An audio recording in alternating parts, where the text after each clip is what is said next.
Hi, everybody. Thank you for joining us to another episode of Sprinkle Happiness. Today, I'm sitting down with Magda Baptista.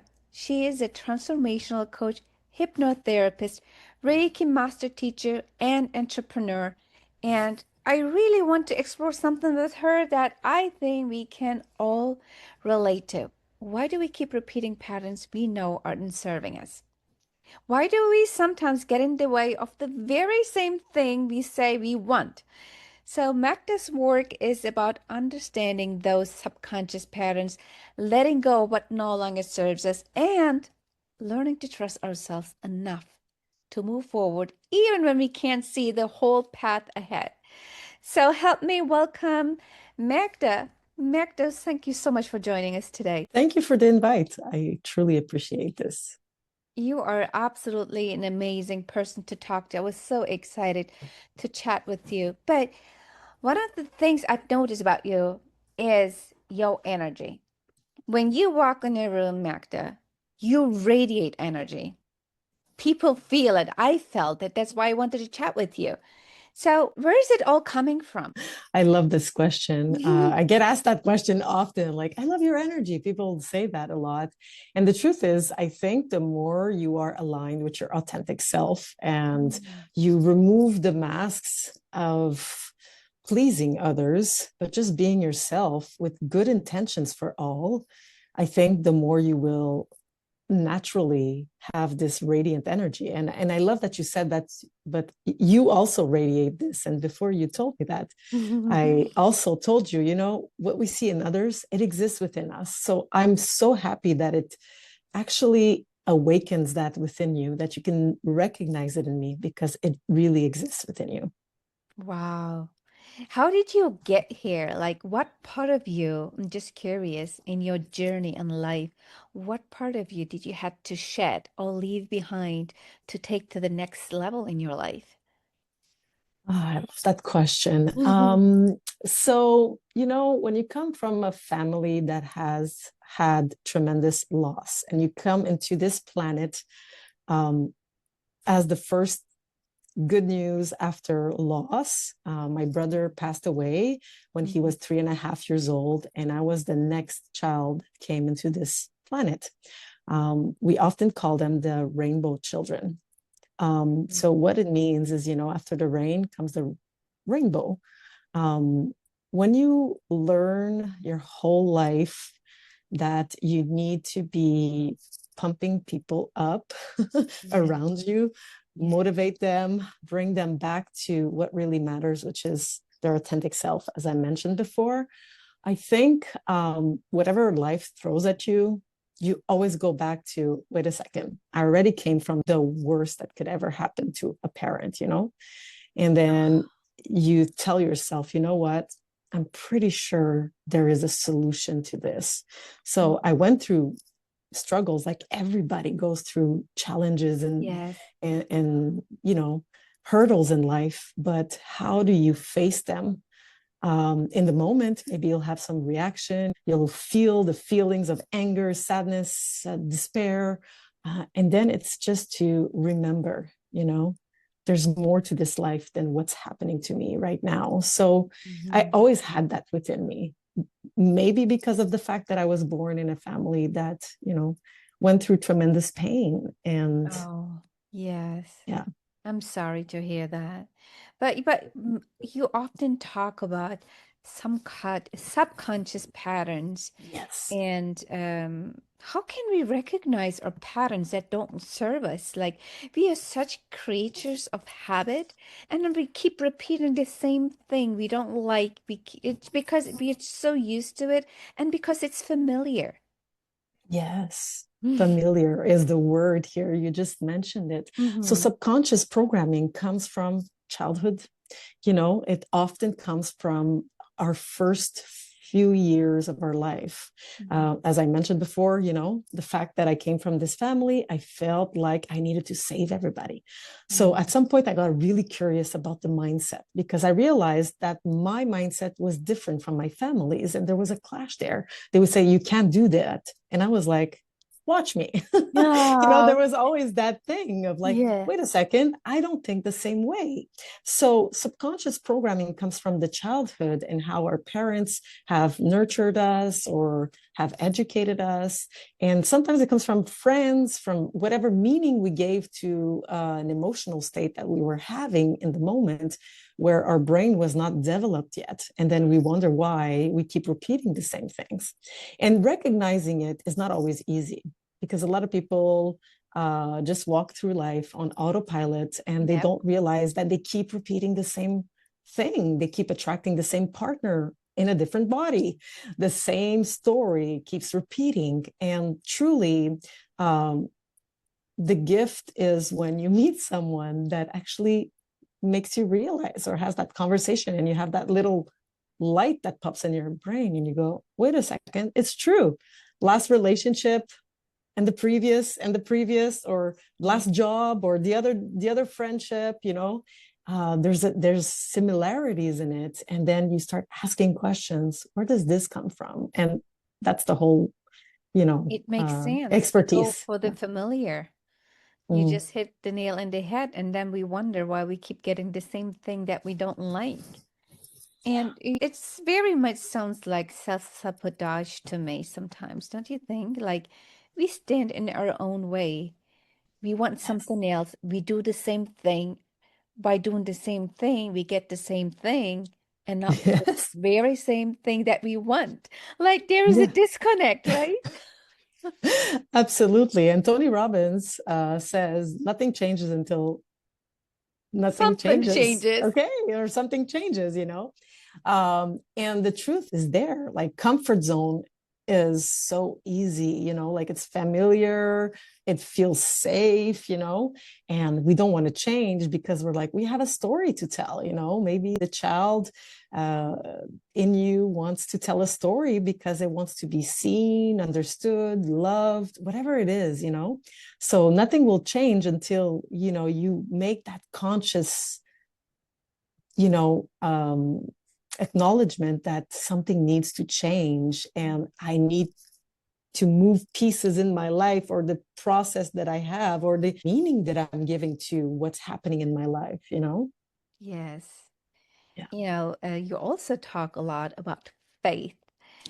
Yes. And that's where it kind of comes together. You want to Mm. go somewhere you never been before, something you really, really want, and it becomes with uncertainty. It comes with a little bit fear. And I have that in my Mm. journal too. The fear and faith both see the future. One sees the light, the other darkness. Oof, yes, I love So, that, what you how do just you said. cultivate faith? What does that mean to you? I love that, what you just said. And I say something similar to that, where I say faith and fear have the same outcome. We don't know what's going to happen, but I like the light and the darkness. And sometimes we need that balance there. And I love to believe that I am a delusional dreamer that takes the opportunities many times without knowing what's happening. Because life has shown me time and time again that with a little bit of adventure and faith and trust that this universe is always working out in my favor, I will get there. Even if I trip and hurt my knee, I will stand back up and try a different Mhm. I strategy, a love different that. way. Because in the end, I will have learned something. I will have, grown. And the faith is just, I have this undeniable delusion that God, the universe, is out there and is laughing every time I'm afraid because he Mhm. knows, or the universe knows. I believe in God. That's why I said God, but for whoever resonates more with universe, source, light, whatever it is, um, it knows that in the end, there's something always beautiful for all of us, you know? Yes, I Um, love that. So whatever is meant for me will not bypass me. It will find me. And yes, that is faith. yes. My mom says in Portuguese, if you don't mind, I'll say it. She Yes. says, o que há de ser para ti, os ratos não roem. that means whatever is meant for you, the rats will not eat, which means the same thing. Whatever is meant for you Wow, will I not pass you love that. by. I love Yes. that. Wow, because sometimes we operate from a place of scarcity instead of abundance, and then I see people competing with each other, and then women competing with each other. Mm, I'm guilty of that sometimes, the comparison. Oh my gosh, I'm behind. This person is more successful. This one has more followers. And it's just a trap. It just yes. takes your whole joy away. Yes, I agree with you. Every time we compete, first of all, you spoke about women, we're going to step into our masculine energy. We all have masculine and feminine energy. And as we step into our masculine energy, we're less attractive. We're attracting less of what we want, actually. Hmm. And this is why, if you stay authentic with yourself in your own lane, we all have different gifts. We are all in different paths. We may have similarities on our path. We might encounter things that we like about someone else. I can admire the beauty in another woman and actually tell her, you're beautiful, but maybe I don't want to look like her, and that's fine. But I can admire it. I can admire someone's talent. Oh, they can express themselves better than I do. I can admire that. And maybe this will inspire me. But comparing myself will only drain me. And Oh, yes. this is how you become magnetic, is when you just admire and be inspired, but you're not competing because Yes. you already know that God has created you uniquely with bits and pieces of everybody you meet along the route, the Yeah. journey. We all Yeah. have different life journey and everybody is on their own lane and so Yes. unique. It actually doesn't make sense at all to compare ourselves to anybody because we don't have the same family, the same schools and all the patterns that we carry with ourselves. So when you like coach people in your coaching, where do you even begin teaching people or inviting them to notice the pattern that's not serving them so Yeah. you can establish something better that is? Yeah. So every time I meet a new client or potential client, I always go through a very extensive evaluation. And through that extensive evaluation, I always ask them personal questions and I always look into childhood. Always. The questions are always about things they remember from their childhood, the meanings they gave from certain situations in their childhood. And we often find that those meanings they gave as a child repeat itself as adults. So, in my coaching practice, I love to heal the childhood wounds because it's the Mm, foundation. When you're building a house, if you build it on something that is shaky, is never going to be solid. A wind will blow and it will crumble. So we want to yeah. make sure that that foundation is solid. So we go through even pains in the body. We go through as far as like, when did you ever break a leg? Yes, I was 5 years old. Perfect. Tell me more about that. What happened there? And then I have different backgrounds as well into energy. So we were talking about energy as a Reiki master teacher. I look at how certain body parts affect what's happening in your life. So we really go through this extensive evaluation. Wow, And that's from there, yeah. fascinating. That's fascinating. How do you assess certain body parts and the pain you carrying in those areas? So it's all about recognizing patterns again, people who tell me my shoulder hurts, but it's always been like that. And it's like, really? Okay. What side of the body? Okay. And now you're going to be like, what do you mean by what side of the body? Okay. How energy enters your body, how it exits, the feminine, the masculine. There's so many levels to this. I've created my own method that I call the Baptista method with different um, courses that I've taken throughout the years, and it makes sense. And every time we're able to, analyze, okay, this is the emotional pain that we've been going through. And now we're going to heal and reprogram. Now I'm going to use some tools from hypnosis. We're going to reprogram the thought pattern. And now all of a sudden they're like, my shoulder pain is gone.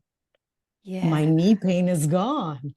And Tony says, I keep talking about Tony Robbins because this is where we met, but Yeah. Tony Robbins says, emotions are energy in motion.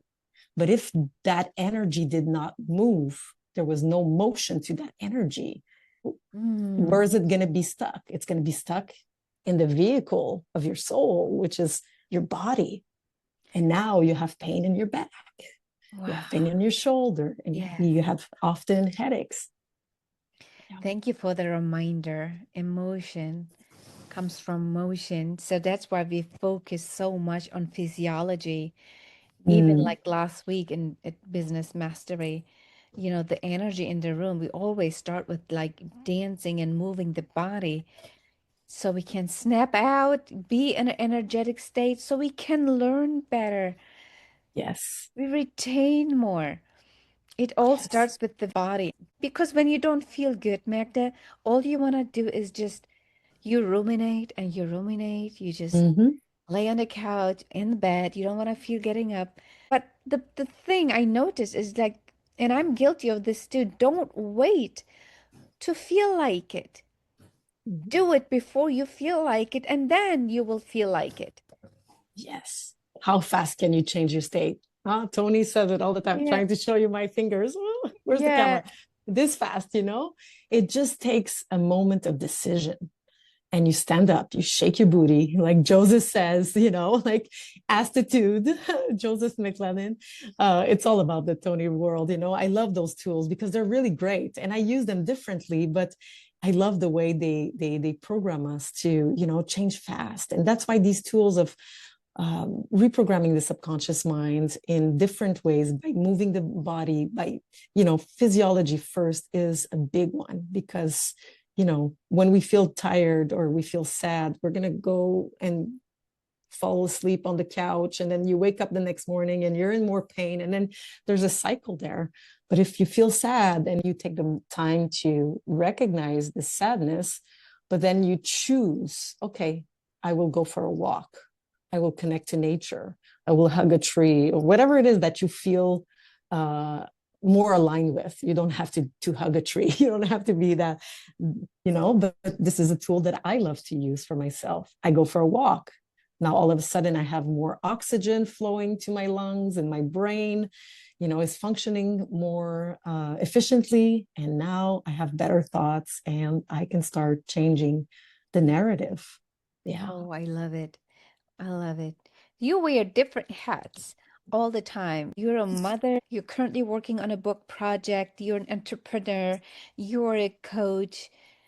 Like what does it look like for you? How does your morning routine look like? Where do you find the time for yourself?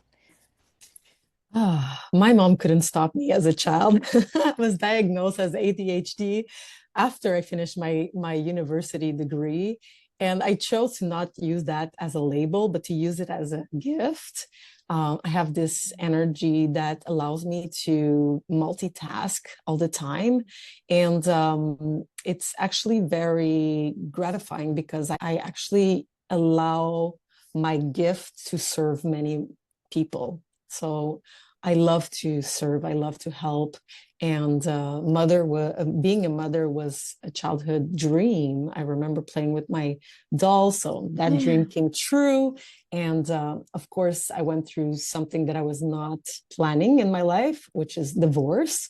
And that's when I started doing more things because I had more time. Mm, Um, and it's actually, if I'm being very vulnerable and honest, I think that I sometimes overbook my schedule, so I don't have to think about the fact that tonight I'm not going to have my children with me for dinner. And that's something that I'm honest about, because that seems unnatural to me. And yet, um, I see the gift behind them, also having a beautiful connection with their dad in his house, because we're not, in yeah. a It all energy of works out. fight. It all Yes, it all exactly. works out. What does self-love look like for you?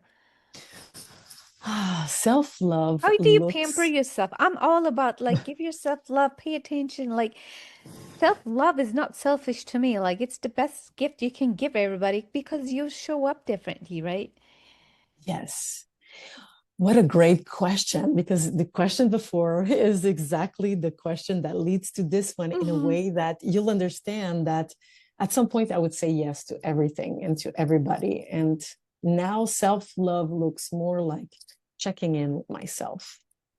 Does this feel aligned with how I want to show up in the world? And if it does, I will say yes to helping others and serving others, which I do often. But if it feels like it's going to take away my time from doing the things that I love, like working out, I like to go to the gym. You were asking me about my routine. I love to go Yeah. to the gym. I love to go for walks. And if it's going to impede me from doing the things that I really love, I started to choose to say no.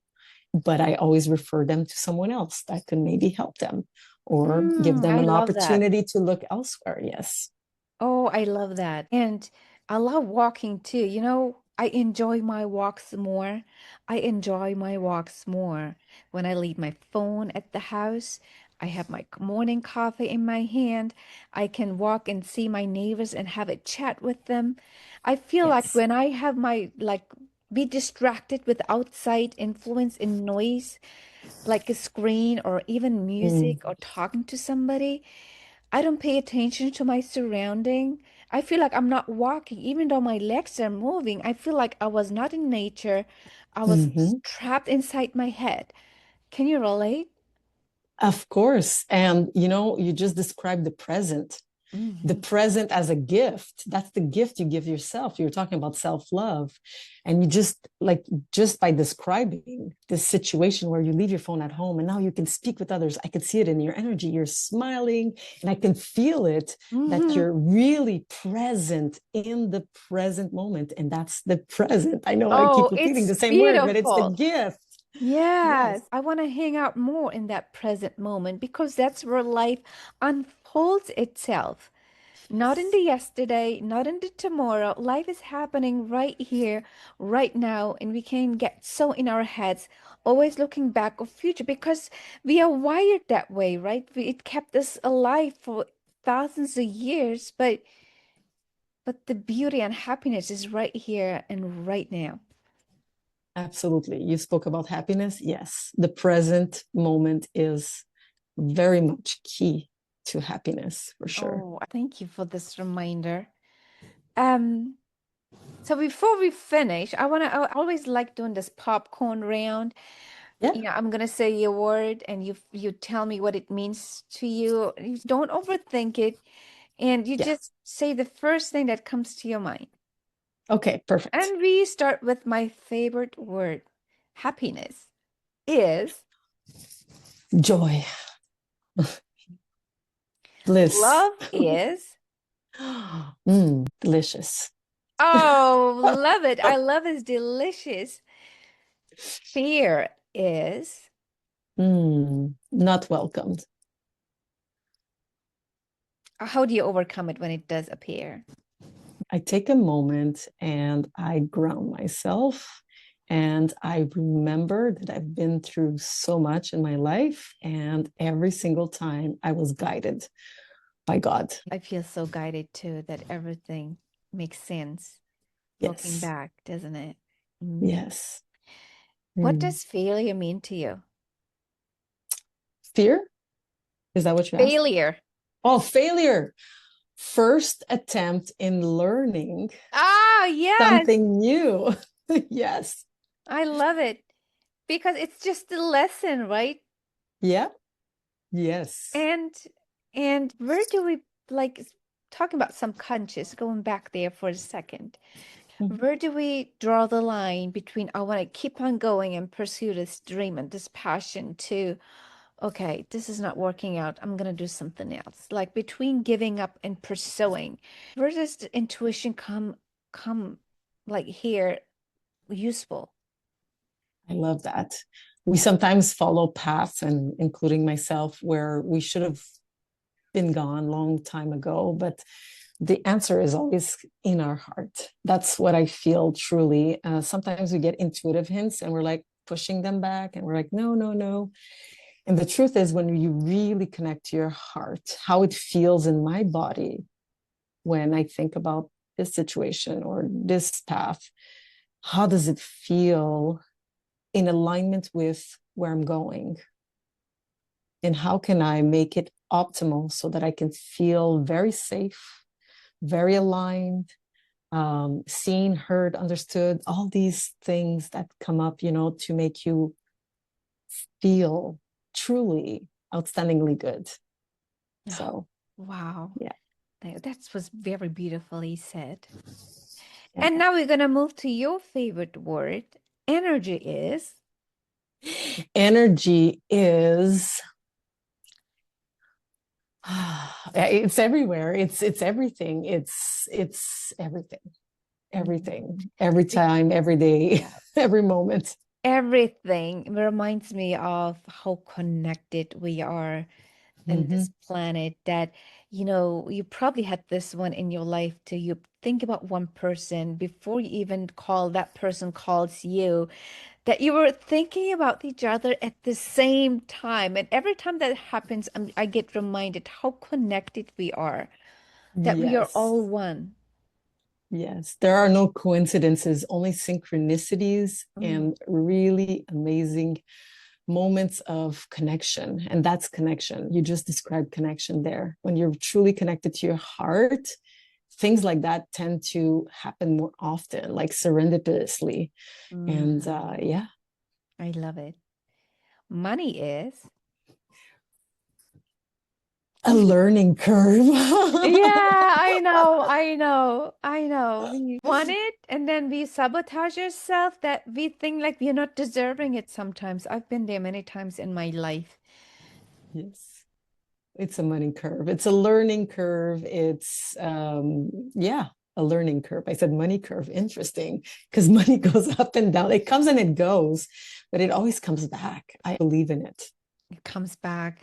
And do you think money is energy? Money is abundant. Money is energy. Money actually flows when you're in alignment. I believe in that. Oh my gosh, that's my favorite thing you said. Money is more, say it again. Is That was beautiful. money flows when you're in alignment. When you are in alignment with your authentic self, when you focus Yes. on serving and not getting, sometimes we don't get the thing we want because we look at the things, what am I going to get? But, Yes. I remember like maybe it was like 20 years ago, and I did not know it at the time, Magda. I was listening to Oprah Winfrey's podcast, some speech of her. She said, when you focus on serving, it will flow to you, but focus on Yes. giving. And really did not know back then what it means. And shifting, doing that mindset shift changed the trajectory of my career and Yes. my income. Just focus on Yes. giving and serving, and don't expect. Um, I learned recently that it is okay to expect in return of our generosity. And the reason why I want to add this, and it's true, giving and not focusing on only that, that's great. And also do expect, because if I am being generous, generosity also has a place in my life. Mhm. And that's the energetic flow. That's the yin to the yang. It might not come back from that person that you gave to, but somehow the universe will always give back. And most of Yes, the time, yes. more abundantly Yeah, when more it comes from a abundantly. pure intention of Pure serving. And intention. The intention is yes, really important. I totally agree with yes. that. My purpose in life is. My purpose in life is share more of this authentic self with others so I can enlighten or bring in or reignite the fire within others, because everybody has a gift. And I think that the purpose of life is giving away your gift. Beautifully said. And last popcorn, Magda is. Magda is an authentic, outstanding woman who is here to change people's lives, sometimes uncomfortably, but the uncomfort is always going to bring the biggest and best results. Oh my gosh. Thank you for this insights, Magda. It was such a pleasure to have you today. Thank you for your authenticity. Thank you for your presence and all the lessons you have taught me. And I want to learn more from you, not just today. Thank you for the gift of sharing this with the world. You're putting so many people out here in a place where they can express themselves, and that's a beautiful gift. So thank you for being present with me as well today and My inviting pleasure. me. My pleasure. Okay, everybody, this is the end of another episode of Sprinkle Happiness, and I see you soon. Thank you.